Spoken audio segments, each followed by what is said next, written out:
একটা হাদিস সেদিন আমরা জানলাম, সেটা হলো যখন মানুষ ঘুমায় তখন শয়তান চলে আসে কাছে, মানে সবার সাথে একটা করে শয়তান আছে, ওই শয়তান চলে আসে, ওর নাম হচ্ছে কারিন, ওর নাম হচ্ছে কারিন, যেটা কোরআনে আছে।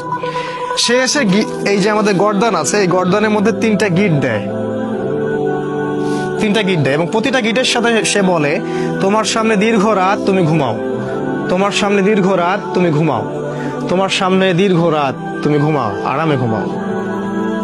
রাসূল সাল্লাল্লাহু আলাইহি ওয়াসাল্লাম বলছেন, যখন বান্দা যদি ফজরের আজান শুনে উঠে যায় তাহলে একটা গিট খুলে যায়, যদি সে ওযু করে তাহলে আরো একটা গিট খুলে যায়, আর যদি সে জামায়াতে এসে সালাত আদায় করে তাহলে তিনটা গিটই খুলে যায়।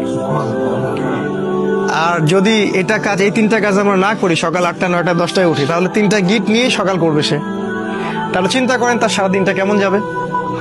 আর হয়তো এই কারণেই রাসূল সাল্লাল্লাহু আলাইহি ওয়াসাল্লাম 3বার করে মাসাহ করেছেন, যাতে করে শয়তানের প্রভাবটা কম হয়। এটা একটা রিজন, এটা একটা ফজিলত।